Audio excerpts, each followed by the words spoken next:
Hello friends, मैं हूं आपका इंग्लिश दोस्त परमेश्वर सराटे और स्वागत है आपका पवन बाग एकेडमी चैनल पर। दोस्तों, आज हम कुमार भारती टेक्स्ट की जो इंग्लिश बुक है उसका यूनिट 2.5 हम शुरू करने जा रहे हैं, fifth section of second unit, और जिस लेसन का नाम है लेट्स मार्च। ये जैसे हमने पहले देखा है एक स्टीव जॉब्स के कनेक्टिंग द डॉट्स, ये जैसे एक उनके भाषण के आधार पर है ना, जो लेसन था उसी तरह से ये लेसन भी कैलाश सत्यार्थी, जो कि एक नोबेल विजेता है, नोबेल पारितोषिक विजेता है, उनका जो भाषण वहां पर नोबेल पारितोषिक स्वीकार करने से पहले जो भाषण दिया जाता है, वहां पर उन्होंने जो भाषण दिया है उसी भाषण पर आधारित ये लेसन है लेट्स मार्च। मतलब क्या होता है कि आगे बढ़ो, आगे चलो, है ना, इस तरह से लेट्स मार्च, इस तरह से ये लेसन का टाइटल है और उसका मीनिंग होता है कि आगे बढ़ना है, आगे बढ़ो। ठीक है, तो हमारे परंपरा के अनुसार हम शुरुआत करने से पहले पहले कर लेते हैं वार्मिंग अप सेशन। अब वार्मिंग अप सेशन में जो पहला सवाल है उसमें दो पिक्चर दी गई है, दो चित्र दिए गए हैं, जिसमें से एक चित्र है जो एक बच्चे का, जो एक ईंट की भट्टी होती है, वो ईंट की भट्टियां होती है जहाँ पर ईंटें बनती है, उस ईंट भट्टी में वो काम कर रहा है, और दूसरा बच्चा है साइकिल पर स्कूल जा रहा है। ऐसे दो अलग अलग चित्र वहां पर दिए गए हैं। Main difference between the two images, और इन दो चित्रों के बीच का जो महत्वपूर्ण या सबसे बड़ा फर्क क्या है, ये हमें पूछा गया है।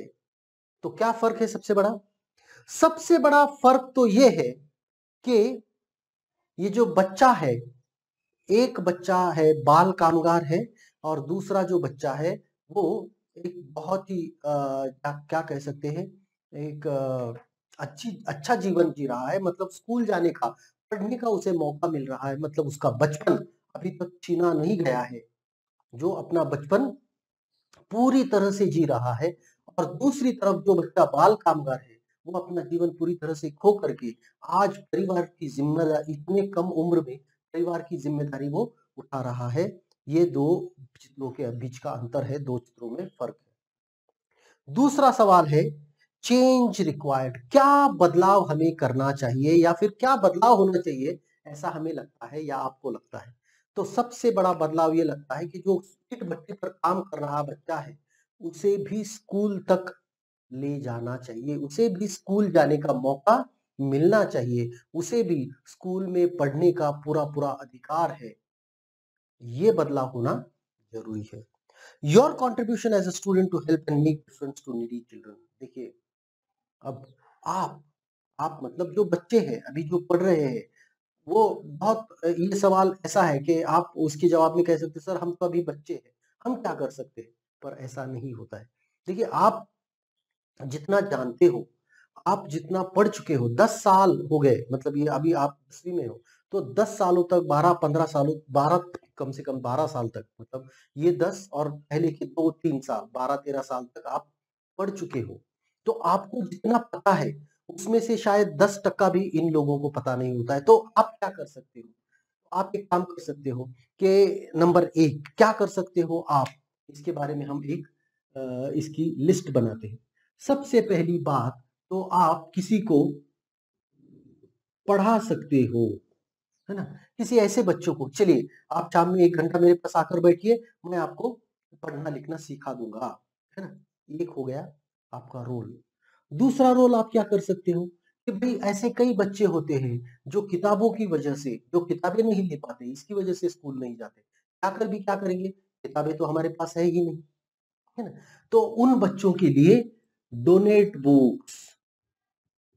ऐसा नहीं है, देखिए अब ये जो चीज मैं बता रहा हूँ, ऐसा नहीं है कि आपको घर से पैसे लेने हैं, किताबें खरीद कर उनको देनी है, नहीं, ऐसा नहीं। अगर हो सकता है तो बहुत ही अच्छा, पर अगर नहीं भी हो सकता है तो आपकी जो किताबें आपने पिछले साल की आपके पास है पढ़ी हुई, वही किताबें आप उनको डोनेट कर सकते हो, दे सकते हो कि भाई ये लो, आपके पास किताबें नहीं है तो ये मेरी किताबें आप यूज करो, आप मेरी किताबों का उपयोग करके पढ़ो।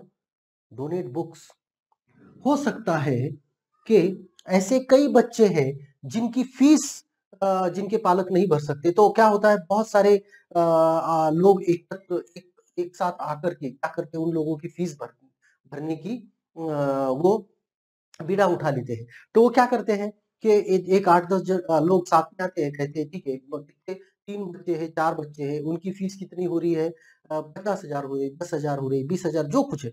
तो एक काम करते हैं, हम सभी लोग आपस में उतना अमाउंट बांट लेते हैं, सभी लोग उतना जमा कर देते हैं और उनकी फीस जमा कर देते हैं। तो इस ऐसे कोई ग्रुप है तो कंट्रीब्यूट टू देयर फीस, पूरी की पूरी फीस आपको देनी ही नहीं है, कंट्रीब्यूट टू द फीस, है ना।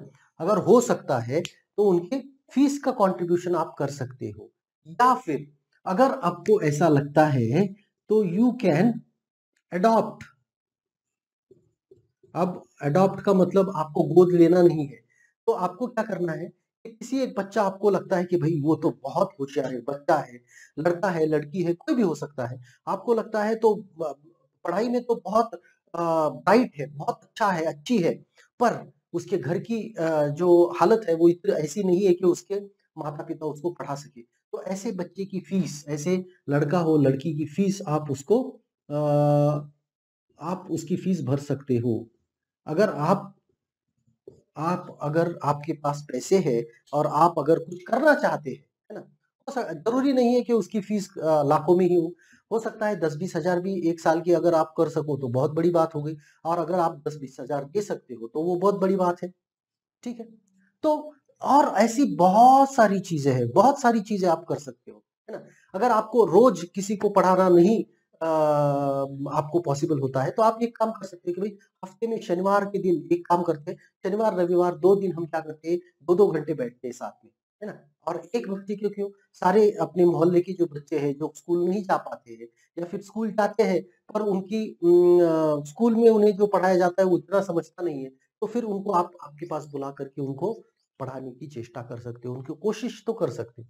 कोशिश करना हमारे हाथ में होता है ना। उसका रिजल्ट क्या निकलेगा वो तो बाद में पता चलेगा, पर कोशिश करना हमारा काम बनता है, ठीक है। तो ये चीजें हम कर सकते हैं, इस तरह से हम अपनी भूमिका, है ना, हम जो कहते हैं समाज सेवा, समाज सेवा का मतलब ये नहीं होता है कि आपने किसी को पैसे दे दिए और बस आपने मंदिर के बाहर किसी को पैसे दिए या फिर किसी को खाना खिला दिया तो ये समाज सेवा, सिर्फ यही समाज सेवा होती है ऐसा नहीं, वो भी समाज सेवा का एक भाग है, एक अंग है, पर सिर्फ वही किया तो समाज सेवा होती है ऐसा नहीं होता है। स्कूल जाते हुए बच्चे को अगर आप उसको कुछ मदद कर देते हो तो वो भी एक प्रकार की समाज सेवा ही होती है।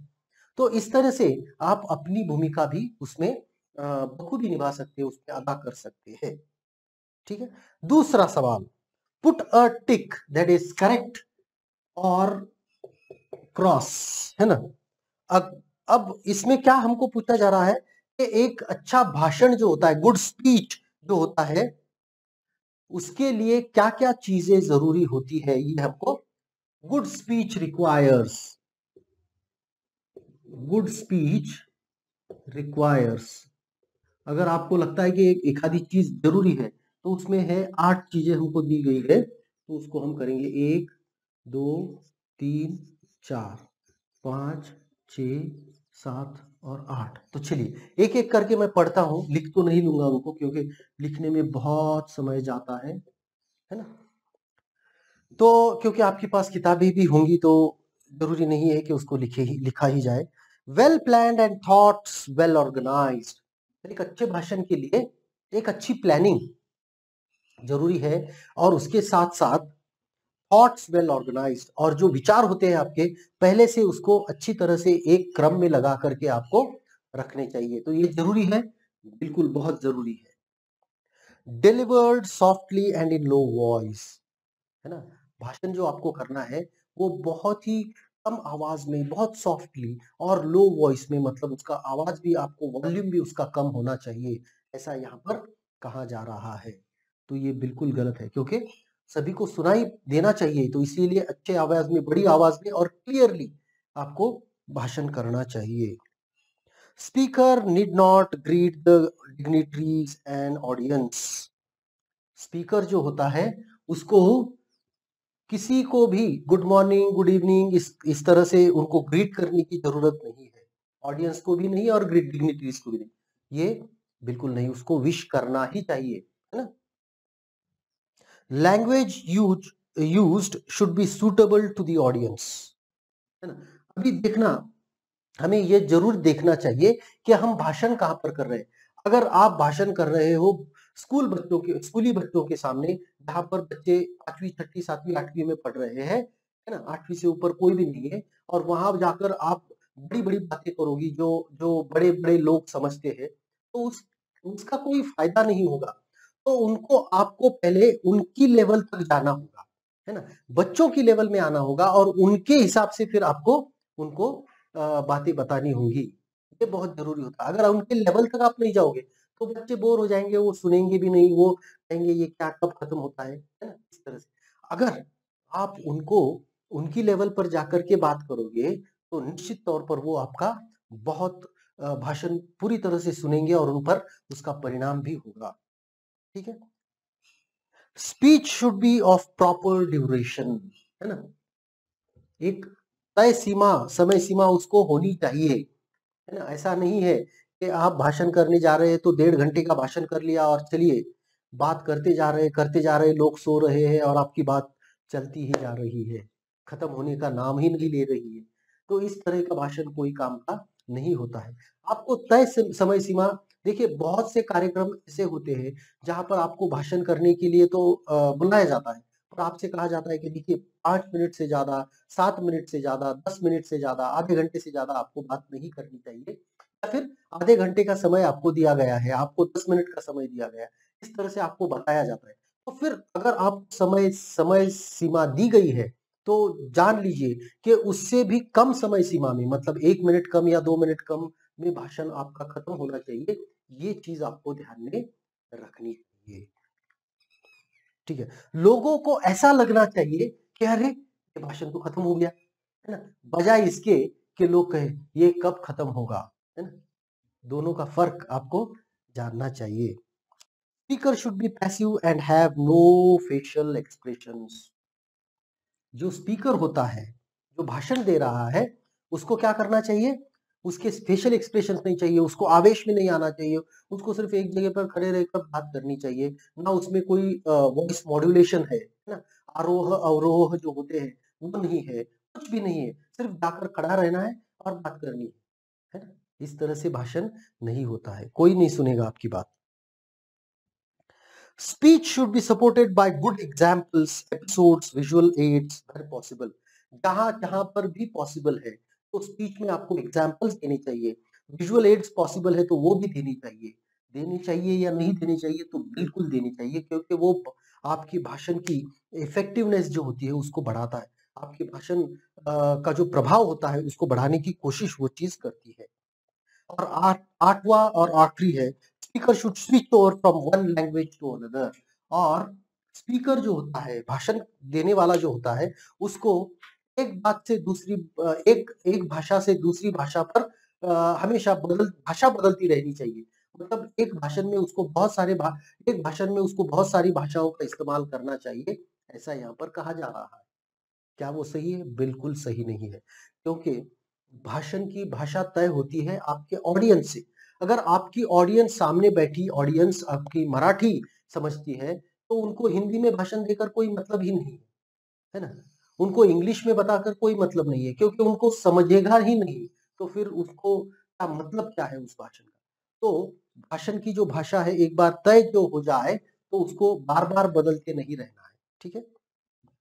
चलिए, अब बढ़ते हैं आगे, और वो है तीसरा सवाल। तीसरा सवाल हमसे पूछ रहा है कि भाषण के जो विविध स्टेप्स होते हैं, वो जो उसके स्टेजेस होते हैं, हमको कम 10-12 वाक्य दिए गए हैं, ठीक है। यहाँ पर मैं लिख देता हूँ, यहाँ पर नहीं लिखता हूँ, मैं डायरेक्ट लिख देता हूँ।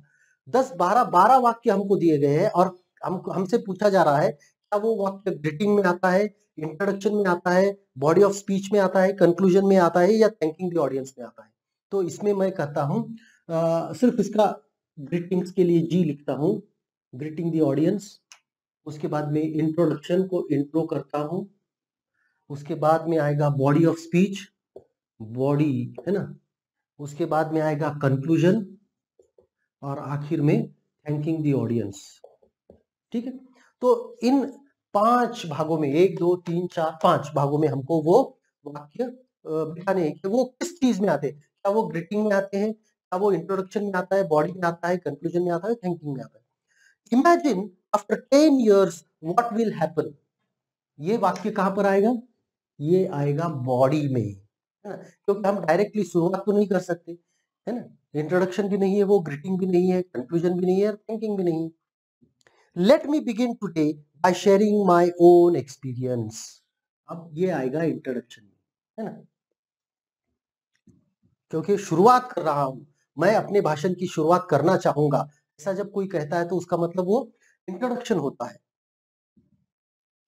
Honourable chief guest, eminent dignitaries, ladies and gentleman, ये होता है ग्रीटिंग, है ना, ग्रीटिंग कर रहे हैं, good morning to everyone, honourable chief guest, eminent dignitaries, ladies and gentleman, good morning everyone, and ऐसा कह के हम भाषण की शुरुआत करते हैं।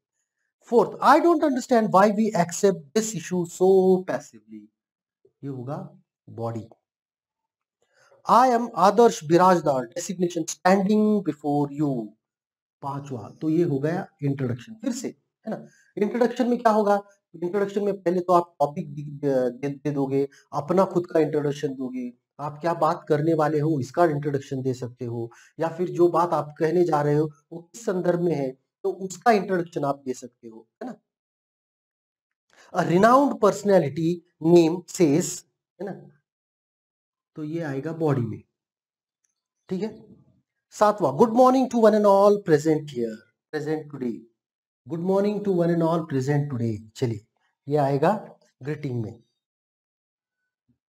आई express my deep gratitude to the organisers of this event, deep gratitude, अब पहले ही आप क्या करते हो, किसी ने बुलाया तो सबसे पहले तो मैं शुक्रिया अदा करना चाहूंगा इस, है ना, ऑर्गेनाइजर्स का जिन्होंने मुझे यहाँ पर बुलाया है और भाषण करने की मुझे यहाँ पर अवसर प्रदान किया है। Let me give you an example, है ना, ये आएगा बॉडी में। Thank you all for patient listening and your interest in my talk, thank you all, है ना। 10th, you must have noticed that, है ना, ये बॉडी में आएगा। और 12वां, before I conclude I would like you to think over the fact, conclusion में आएगा।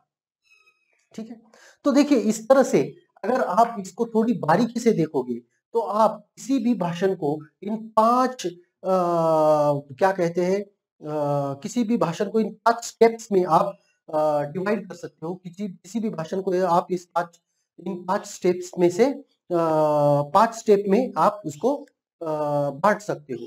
जैसे पहला होता है ग्रीटिंग्स। ग्रीटिंग्स मतलब क्या होता है कि सबको गुड मॉर्निंग विश करना, है ना, सबको विश करते हो। फिर बाद में होगा इंट्रोडक्शन, तो इंट्रोडक्शन में मैं कौन हूँ, मैं क्या बात करने जा रहा हूँ, आज का टॉपिक क्या है, इसके बारे में आप बात करते हो। फिर बॉडी होती है, उसके बारे में डिटेल्ड बात आप करते हो, है ना। फिर आता है कंक्लूजन का टाइम, जहां पर आप कहते हो कि देखिए मैंने आपको ये कह दिया है, अभी आपका काम है कि आपको ये करना है, वो करना है, और इस तरह से मैं अभी आखिर में आपसे इतना ही कहना चाहूंगा, इस तरह से कंक्लूजन। और आखिर में होता है कि भाई आपने मेरी बात इतने अच्छे से सुनी है, आपने मेरी सभी बातें सुन ली है, उसके लिए मैं आपका बहुत बहुत आभारी हूँ। इस तरह से आभार आप व्यक्त करके वहां से निकल लेते हो, या फिर अपना भाषण समाप्त कर देते हो। तो इस तरीके से उसको आप अलग अलग स्टेप्स में बांट सकते हो। चलिए आगे बढ़ते हैं।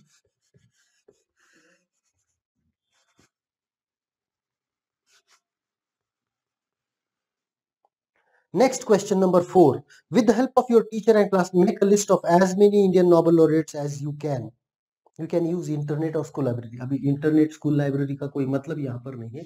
तो सबसे पहला जो भारतीय व्यक्ति है जिनको नोबेल पारितोषिक मिला है वो है रविंद्रनाथ टैगोर। और उनको किस लिए मिला है? उनको मिला है लिटरेचर के लिए, है ना। 1913 में उनको मिला था, ठीक है, लिटरेचर 1913। उसके बाद में सर जगदीश चंद्र बोस है, जिनको मुझे मेरे ख्याल से साइंस मतलब फिजिक्स वगैरह के लिए मिला है। उसके बाद में है हमारे हरगोविंद खुराना, है ना, हरगोविंद खुराना, उनको भी साइंस के लिए मिला है। अब साइंस में फिजिक्स आता है, केमिस्ट्री आती है, वो अलग अलग चीजें हो सकती है, पर है ना, मतलब कोई संशोधन के लिए। उसके बाद में आता है नाम हमारे अमर्त्य सेन का, जिनको इकोनॉमिक्स के लिए, अर्थशास्त्र में उनको नोबेल मिला है। तो इस तरह से अभी और इसमें दो चार नाम हम जोड़ सकते हैं, पर यहाँ पर मुझे लगता है इतना काफी है। अभी आपको भी कुछ नाम ढूंढने चाहिए और उनको इसमें जोड़ देना चाहिए, ठीक है। चलिए अब बढ़ते हैं आगे और देखते हैं हमारे लेखक के बारे में, जिनका नाम है कैलाश सत्यार्थी, ठीक है। चलिए Kailash Satyarthi, Kailash Satyarthi 1954 is an Indian children's rights and education advocate and an activist against child labor। Kailash Satyarthi कौन है? तो वो एक भारतीय children's rights and education advocate, children's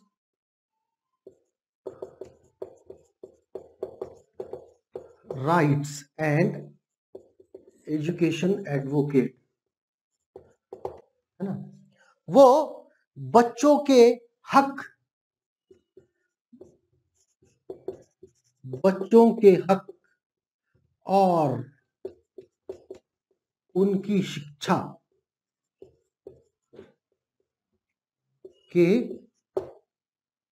क्या कह सकते हैं, पुरस्कर्ता है ना।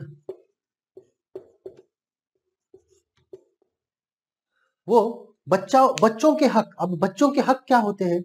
देखिए, बच्चों को हक होता है स्कूल जाने का, बच्चों को हक होता है अपना बचपन पूरी तरह से क्या कह सकते हैं उसको एंजॉय करने का, बच्चों को हक होता है हंसने का, खेलने का, कूदने का, बच्चों को हक होता है अपना बचपना पूरी तरह से जीने का। तो इस तरह, हाँ, तो इस तरह से बच्चों को सारे के सारे हक मिलने चाहिए, उनके अधिकार उनको मिलने चाहिए, और इसी के साथ साथ उनको शिक्षा तो जरूर मिलनी ही चाहिए, क्योंकि अगर उनको शिक्षा मिलेगी तो एक उनको दिशा मिलेगी, और दिशा मिलेगी तो उनका जीवन बदल कर रह जाएगा। ये वो जानते हैं, इसलिए वो उसको उसका पुरस्कार करते हैं।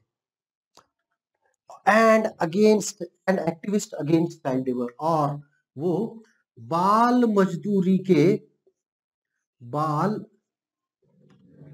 मजदूरी, है ना, बाल मजदूरी के सख्त खिलाफ है, बाल मजदूरी के वो सख्त खिलाफ है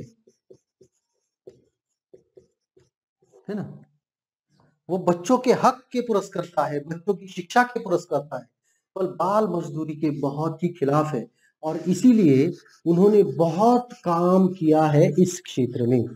बहुत सारे बच्चों को उन्होंने बाल मजदूरी से बाहर निकालकर स्कूल तक ले जाने की कोशिश की है, और उसमें वो बहुत सफल रहे हैं।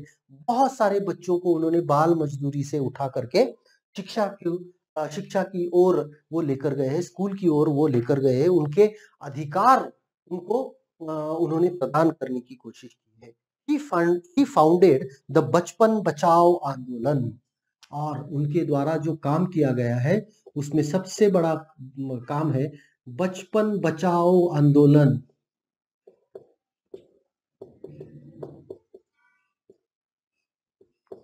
ये इस आंदोलन की उन्होंने शुरुआत की, और बच्चों को शिक्षा मिलनी चाहिए, उनको उनके अधिकार मिलनी चाहिए, उनको उनका सबसे बड़ा अधिकार शिक्षा का है, वो उनको मिलना चाहिए, ऐसा उन्होंने किया। In 1980s and has acted to protect the rights of more than 83,000 children across 144 countries.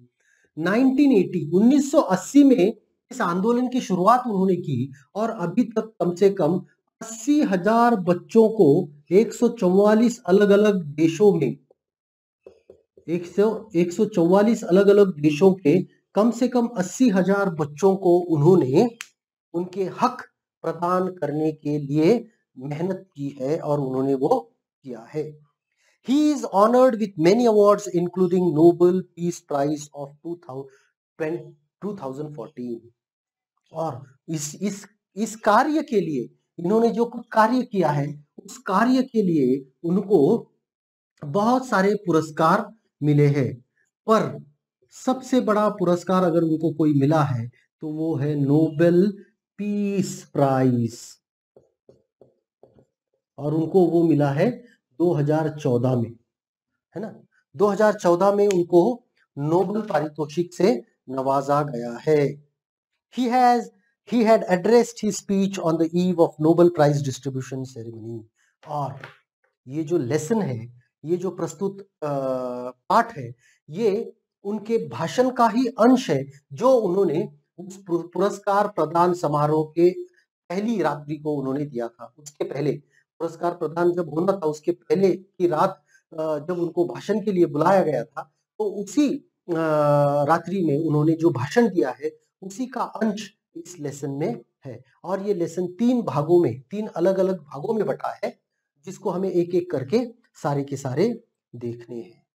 ठीक है, तो आशा करता हूं अभी तक हमने जो कुछ किया है इस वीडियो में वो आपको समझ आया होगा और ये वीडियो भी आपको पसंद आया होगा। वीडियो पसंद आया है तो उसको लाइक जरूर कीजिएगा, दोस्तों के साथ शेयर करना मत भूलिएगा और पवन वाघ अकेडमी को सब्सक्राइब कीजिएगा ताकि ऐसे नए-नए वीडियोस आपको रोज मिलते रहे। Thank you very much, good bye.